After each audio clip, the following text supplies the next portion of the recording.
நடேசன் வந்து அப்படியே சோகமா வீட்டுக்கு போய்கிட்டு இருப்பாரு. அங்க சேரனும், பாண்டியும் வந்து உட்காந்துருப்பாங்க. அந்த சமயத்தில அவங்க அத்தை அங்கேருந்து வருவா. வந்துட்டு, "என்ன உங்க வீட்ல எல்லாரும் என்னமோ இடிஞ்ச மாரி உட்காந்துருக்கீங்க. அந்த பொண்ணு இந்த வீட்ட விட்டு போயிட்டாம்ல. அதான் உங்க வீட்ல பொண்ணே தங்காதே" அப்படி இப்படின்னு சொல்லும்போது, அவங்க அப்பா சண்டை போட ஆரம்பிச்சுருவாரு.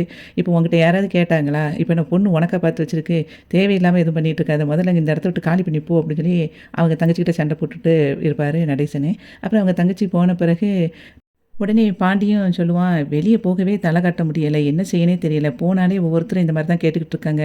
அப்படின்னு சண்டை போட்டுட்டு இருப்பான். அப்போ அதுக்கு இப்ப நடேசன் சொல்லுவாரு, "இவன் எதுக்கு போலீஸ் ஸ்டேஷன்ல வச்சு கல்யாணம் முடிச்சான்? நேரா ஊர்ல வந்து கல்யாணம் முடிச்சிருக்கலாம்ல." அப்படின்னு சொல்லும்போது, அதுக்கு பாண்டி சொல்லுவான், "அங்க கல்யாணம் முடிச்சான்னா, இங்க வந்து கல்யாணம் முடிக்கிற அளவுக்கு இங்க ஒரு பெரியவங்க எந்த ஒரு இதுவும் கிடையாதுல்ல." அப்படின்னு சொல்லிட்டு திட்டுவான் அவங்க அப்பாவ பார்த்து. அதுக்கு நடேசன் சொல்லுவாரு, "நான் பெரியவன் தான், நான் தான் சரியில்லைன்னா, நீங்க தான் அண்ணன் தம்பி இருக்கீங்கல்ல. சேர்த்து வச்சு அவனுக்கு கல்யாணம் முடிச்சு வச்சுருக்கலாம்ல."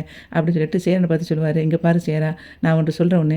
அவன் ஊர்லேருந்து வந்த உடனே பெசாட்டில் அவனுக்கு ஒரு கல்யாணத்தை பண்ணிடுவோம். அப்படியே இந்த ஊர்க்காரங்க எல்லாரும் இந்த இதை வந்து கல்யாணத்தை கண்டிப்பாக பார்க்கணும்.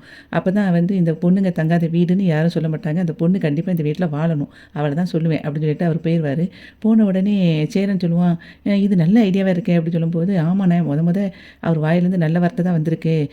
இந்த இது நம்ம வந்து பண்ணிடலாம்." அப்படி சொல்லும்போது, அந்த பொண்ணு ஊர்லேருந்து வந்த உடனே அந்த 2 பேருக்கும் ஒரு ரிசப்ஷன் மாரி வச்சு கல்யாணத்த முடிச்சுருவோம் அப்படின்னு சொல்லி சேரனும் பாண்டியும் பேசிட்டு இருப்பாங்க. நிலாவோட அண்ணி வந்து பேசுவா. பேசும்போது அவங்க அப்பா எப்படி இருக்காங்க அப்படின்னு சொல்லிட்டு நிலா கேட்பா. "இப்போ உயிருக்கு எந்த ஆபத்தும் கிடையாது. இப்போ ஓரளவுக்கு நல்லாயிட்டாங்கன்னு சொன்னாங்க. நீ காலையில 10 மணிக்கு வா.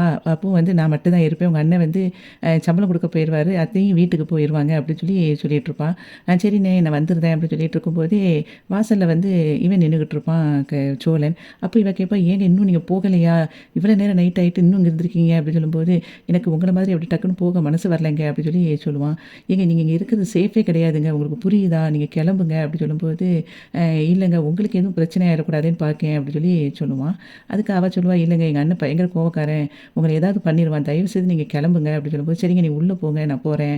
அப்படி சொன்னோனே அவ உள்ள போய் கதவ பூட்டிட்டு போயிருவா. அப்போ சோழன் வந்து அப்படி கார்ல போய் நின்னுட்டு சொல்லுவான், "இல்ல நிலா, நீ இல்லாம நான் இந்த ஊர விட்டு கிளம்பவே மாட்டேன்."